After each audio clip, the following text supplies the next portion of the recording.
마태복음 10장.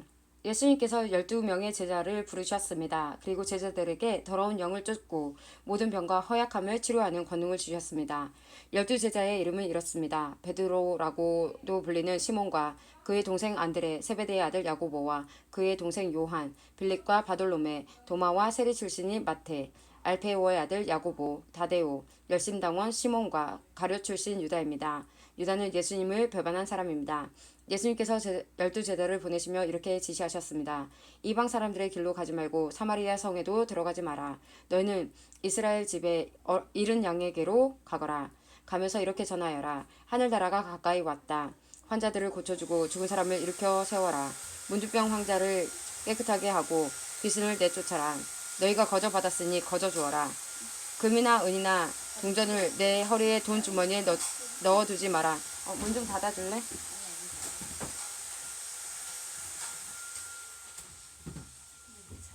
여행용 가방도 가지지 말고 옷 두 벌이나 신발이나 지팡이도 가지지 마라. 일꾼은 자기 생활비를 받는 것이 당연하다. 어느 도시나 마을에 들어가든지 거기서 마땅한 사람을 찾아 떠날 때까지 그곳에 머물러라. 그 집에 들어가면서 평안을 빌며 인사하여라. 만일 그 집이 평안을 받을 만하면 너희가 빌어준 평안이 거기에 머물게 하고 평안을 받을 만하지 않다면 다시 그 평안이 너희에게 돌아갈 것이다. 누구든지 너희를 맞아들이기를 거절하거나 너희 말을 귀 기울여 듣지 않으면 그 집이나 도시를 떠날 때 내 발에 먼지를 털어버려라. 내가 너희에게 진정으로 말한다. 심판의 날에 그 마을이 소돔과 고모라보다 더 많은 심판을 받을 것이다. 들어라, 내가 너희에게 보내는 것이 마치 늑대의 무리 속으로 양을 보내는 것과 같다. 그러므로 뱀처럼 지혜롭고 비둘기처럼 순결하여라. 사람들을 조심하여라. 그들은 너희를 법정에 넘기고 회당에서 채찍질할 것이다. 나 때문에 너희는 총독들과 왕들 앞에서 끌려갈 것이다. 너희는 그들과 이방 사람들에게 증언하게 될 것이다. 사람들이 너희를 잡아 넘길 때 무엇을 어떻게 말해야 할지 걱정하지 마라. 그때 너희가 말해야 할 것을 다 알려주실 것이다. 말하는 이는 너희가 아니다. 너희 아버지의 영이 너희 속에서 말씀하시는 것이다.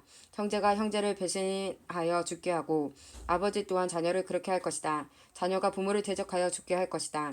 내 이름 때문에 너희가 미움을 받을 것이다. 그러나 끝까지 견디는 사람은 구원을 얻을 것이다. 이 마을에서 너희를 핍박하며 다른 마을로 피하여라. 내가 진정으로 너희에게 말한다. 너희가 이스라엘 모든 마을을 다 다니기 전에 인자가 올 것이다. 제자가 스승보다 높지 않고 종이 주인보다 높지 않다. 제자가 스승만큼 되고 종이 주인과 같이 된다면 더 바랄 것이 없다. 그들이 집주인을 바알사불이라고 불렀으니 그 가족들을 부를 때에는 얼마나 심한 말로 부르겠느냐.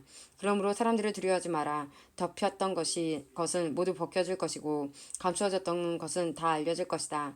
내가 어두운 데서 말한 것을 너희는 빛 가운데서 말하여라. 너희가 기숙말로 들은 것을 지붕 위에서 외쳐라. 몸은 죽일 수 있으나 영혼을 죽일 수도 없는 사람들을 두려워하지 마라.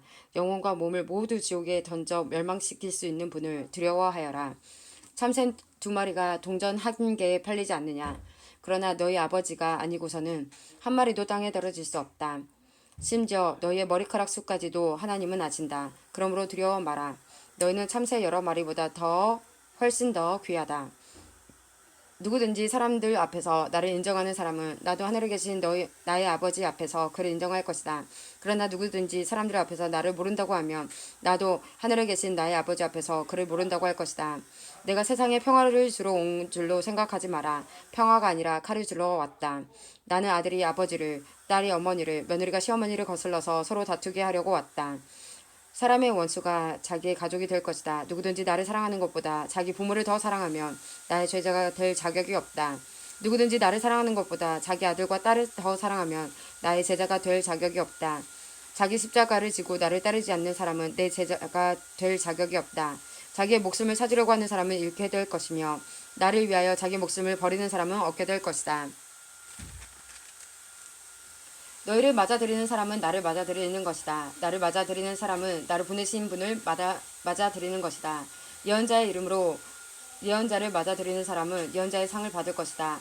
의인의 이름으로 의인을 맞아들이는 사람은 의인의 상을 받을 것이다. 내가 진정으로 말한다. 제자의 이름으로 보잘것없는 사람에게 냉수 한 잔이라도 주는 사람은 반드시 하늘나라에서 상을 받을 것이다.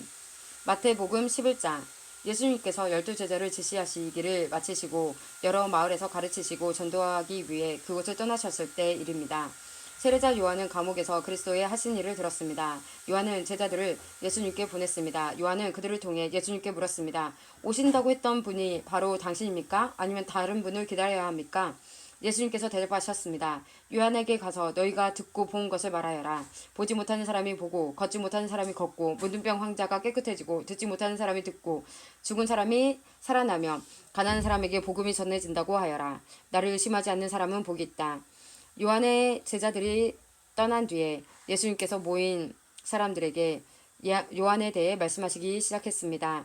너희는 무엇을 보러 광야에 나갔느냐? 바람에 흔들리는 갈대를 보러 갔느냐?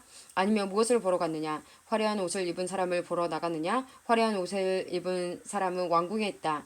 그러면 너희가 무엇을 보러 나갔느냐? 예언자를 보려고 나갔느냐? 그렇다. 내가 너희에게 말한다. 이 사람은 예언자보다 더 나은 사람이다. 이 사람에 대하여 성경에 이렇게 기록되어 있다. 보라, 내가 너보다 앞서 나의 사자를 보낸다. 그는 너의 길을 준비할 것이다. 내가 너희에게 진정으로 말한다. 여자가 낳은 사람 중에 그 누구도 세례자 요한보다 더 위대한 사람은 없다. 그러나 하늘나라에서는 아무리 낮은 사람이라도 세례자 요한보다 더 위대하다. 세례자 요한 때로부터 지금까지 하늘나라는 힘있게 성장하고 있다. 힘있는 사람들이 하늘나라를 차지할 것이다. 모든 예언자들과 율법에 예언한 것이 요한까지이다. 너희가 이 예언을 받아들일 마음이 있다면 오기로 되어 있는 엘리야가 바로 요한이다. 들을 수 있는 귀를 가진 사람은 모두 들어라. 내가 이 세대의 사람들을 무엇에 비유할 수 있겠느냐? 이들은 마치 장터에 앉아있는 아이들이 다른 아이들을 부르는 것과 같다. 우리가 너희를 위하여 피리를 불었는데 왜 춤을 추지 않느냐? 우리가 슬픈 노래를 불렀는데 왜 울지 않았느냐? 요한은 와서 먹지도 않고 마시지도 않았다. 그러자 사람들이 이렇게 말했다. 그는 귀신 들렸어. 인자가 와서 먹고 마시니 사람들이 말했다. 저 사람을 봐. 탐욕이 많은 사람이야. 저 사람은 술꾼이야. 세리와 지혜인의 친구야. 그러나 지혜는 그 행한 일 때문에 옳다는 것이 증명된다. 그때 예수님께서 자신이 가장 많은 기적을 베푸셨던 도시들을 꾸짖기 시작하셨습니다. 그것은 이들이 회개하지 않았기 때문입니다. 화가 미칠 것이다. 고라시나. 화가 있을 것이다. 벳세다야. 너에게 베풀었던 기적이 드로와 시돈에 있었다면 그곳 사람들은 벌써 베옷을 입고 죄를 뒤집어 쓰며 회개했을 것이다. 내가 너희에게 말한다. 심판의 날에 너희가 드로와 시돈보다 더 많은 심판을 받을 것이다. 그리고 너 가버나움아, 내가 언제까지 높아질 줄 아느냐? 오히려 너희는 지옥에 떨어질 것이다. 너에게 베푼 기적이 소돔에서 일어났다면 그 도시가 오늘까지 남아있을 것이다. 내가 너에게 말한다. 심판의 날에는 너희가 소돔보다 더 큰 심판을 받을 것이다. 그때 예수님께서 대답하여 말씀하셨습니다. 하늘과 땅의 주인이신 아버지, 이것들을 지혜롭고 영리한 사람들에게는 감추시고 어린아이들에게는 보여주셨으니 감사합니다. 그렇습니다, 아버지. 이것이 아버지께서 기뻐하시는 뜻입니다. 나의 아버지께서 내게 모든 것을 주셨습니다. 아버지 외에는 아들을 아는 이가 없고 아들이 나타내 주고자 하는 사람 외에는 아버지를 아는 사람이 없다. 무거운 짐을 지고 지친 사람은 모두 나에게 오너라. 내가 너희를 쉬게 할 것이다. 나는 마음이 온유하고 겸손하니 나의 멍에를 메고 내게 배워라. 그러면 너희 영혼이 쉼을 얻을 것이다. 나의 멍에는 쉽고 나의 짐은 가볍다. 마태복음 12장. 그 무렵 안식일에 예수님께서 밀밭 사이를 걸어가셨습니다. 제자들이 배가 너무 고파서 밀 이삭을 잘라 먹기 시작했습니다. 바리새파 사람들이 이것을 보고 예수님께 말했습니다. 보시오, 당신의 제자들이 안식일에 금지된 일을 하고 있습니다. 예수님께서 대답하셨습니다. 너희는 다윗과 그의 군사들이 굶주렸을 때 했던 일을 읽어보지 못하였느냐? 다윗은 하나님의 전에 들어가 자신도 먹을 수 없고 그 부하들도 먹을 수 없으며 오직 제사장만이 먹을 수 있는 진설병을 먹었다. 너희가 또한 안식일에 성전 안에서만큼은 제사장들이 안식일을 어겨도 죄가 되지 않는다는 것을 율법에서 읽어보지 못하였느냐? 내가 너희에게 말한다. 성전보다 더 큰 이게가 여기 있다. 나는 희생제물보다 자비를 원한다 라고 하신 말씀이 무슨 뜻인지 너희가 알았더라면 죄 없는 사람을 죄인으로 단정하지 않았을 것이다. 인자는 안식일의 주인이다. 예수님께서 그곳을 떠나 유대인의 회당으로 들어가셨습니다. 회당 안에 손이 오그라진 사람이 있었습니다. 사람들이 예수님을 고발하려고 안식일에 병을 고치는 것이 옳습니까? 하고 예수님께 여쭈었습니다. 예수님께서 그들에게 대답하셨습니다. 만일 너희 중에서 어떤 사람이 양 한 마리를 가지고 있는데 그 양이 안식일에 구덩이에 빠지면 그것을 끌어내지 않겠느냐? 하물며 사람은 양보다 얼마나 더 귀중하냐? 그러므로 안식일에 선한 일을 하는 것이 옳다. 그리고 나서 예수님은 손이 오그라진 사람에게 말씀하셨습니다. 손을 펴 보아라. 그 사람이 손을 펴자 그 손이 다른 손처럼 회복되었습니다. 바리새파 사람들은 가서 예수님을 어떻게 없앨지 모의했습니다. 예수님께서 이것을 아시고 그곳을 떠나셨습니다. 많은 사람들이 예수님을 따라왔고 예수님께서는 병든 사람들을 모두 고쳐주셨습니다. 그러나 예수님께서는 자신에 대해 이야기하지 말라고 이르셨습니다. 이것은 예언자 이사야의 말을 이루려는 것입니다. 내가 선택한 종을 보아라. 내가 그를 사랑하고 기뻐한다. 내 영을 그에게 줄 터인데 그가 이방 사람들에게 정의를 선포할 것이다. 그는 다투지도 않고 울부짖지도 않을 것이다. 거리에서 아무도 그의 소리를 들을 수 없을 것이다.